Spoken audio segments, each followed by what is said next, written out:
Like the sunshine breeze that I fill me out with a flame. I will let you in this game. Halo semuanya, saya Fikri Nurrahman Wibowo. Di sini saya akan menjelaskan tentang pertolongan pertama dalam kondisi gawat darurat dengan prinsip ABCDE.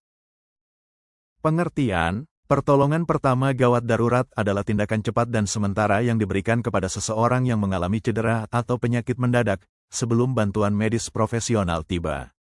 Tujuannya adalah untuk menyelamatkan nyawa, mencegah cedera bertambah parah, dan mengurangi rasa sakit. Untuk prinsip ABCDE adalah pendekatan sistematis untuk menilai dan menangani korban dalam situasi gawat darurat, memastikan bahwa masalah yang paling mengancam jiwa ditangani terlebih dahulu.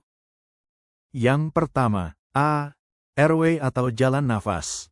Tujuan, memastikan jalan napas korban terbuka dan bebas dari sumbatan. Ini adalah prioritas utama karena tanpa jalan napas yang terbuka, korban tidak bisa bernapas. Detail penanganan. Posisikan korban, letakkan korban dalam posisi telentang di permukaan yang datar dan keras. Identifikasi sumbatan, penyebab umum, pada korban tidak sadar, pangkal lidah sering jatuh ke belakang dan menyumbat jalan napas. Penyebab lain, periksa apakah ada benda asing, gigi palsu, makanan, permen karet, muntahan, darah, atau cairan lain di mulut yang bisa menghalangi. Yang kedua, B. Breathing. Pernapasan. Tujuan, memastikan korban bernapas secara efektif setelah jalan napas terbuka. Detail penanganan, setelah jalan napas terbuka, periksa pernapasan korban menggunakan metode look, listen, and feel, lihat, dengar, rasakan, selama tidak lebih dari 10 detik. Look, lihat, perhatikan gerakan naik turun dada atau perut korban. Amati apakah ada usaha napas yang tidak normal, misalnya, napas megap-megap, tarikan napas yang dalam. Listen, dengar, dekatkan telinga Anda ke mulut dan hidung korban. Dengarkan suara napas, misalnya, suara napas normal, mendengkur, mengi. Feel, rasakan hembusan napas korban di pipi Anda. Yang ketiga, C. Circulation, sirkulasi. Tujuan, memastikan adanya sirkulasi darah yang adekuat ke organ vital. Ini terkait erat dengan pernapasan. Detail penanganan, periksa tanda-tanda sirkulasi, nadi, periksa denyut nadi karotis, di leher samping, di samping tenggorokan, selama tidak lebih dari 10 detik. Rasakan dengan 2 jari, telunjuk dan tengah. Tanda lain, amati warna kulit, pucat atau kebiruan, suhu kulit, dingin, dan apakah ada pendarahan hebat. Tindakan berdasarkan hasil pemeriksaan sirkulasi. Jika ada nadi dan bernapas normal, lanjutkan pemantauan. Jika tidak ada nadi, atau nadi tidak teraba, sangat lemah, dan tidak bernapas normal, segera mulai RJP, kompresi dada dan bantuan napas. Penanganan pendarahan hebat, jika ada pendarahan eksternal yang parah, lakukan penekanan langsung pada luka dengan kain bersih atau tangan Anda. Angkat bagian tubuh yang berdarah lebih tinggi dari jantung jika memungkinkan. Yang keempat, D. Disability, status neurologis, kesadaran. Tujuan, menilai tingkat kesadaran dan fungsi neurologis korban untuk mengidentifikasi cedera otak atau masalah saraf lainnya. Detail penanganan, tingkat kesadaran, menggunakan AVPU atau GCS sederhana. A. Alert, korban sadar penuh, mata terbuka, dan merespons dengan tepat. V. Verbal, korban merespons suara, misalnya, membuka mata atau mengerang saat dipanggil. P. Pain, korban hanya merespons rangsangan nyeri, misalnya, menarik diri dari cubitan. U. Unresponsif, korban tidak merespons sama sekali.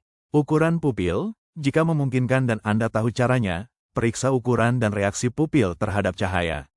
Pupil yang tidak sama besar atau tidak bereaksi terhadap cahaya bisa menjadi tanda cedera otak. Gerakan anggota tubuh, perhatikan apakah korban dapat menggerakkan keempat anggota tubuhnya secara simetris. Adanya kelemahan atau kelumpuhan pada satu sisi tubuh bisa mengindikasikan cedera neurologis. Yang kelima, E. Exposure, environment, paparan, lingkungan. Tujuan, memeriksa seluruh tubuh korban untuk cedera lain yang mungkin terlewat, serta melindungi korban dari lingkungan yang ekstrim.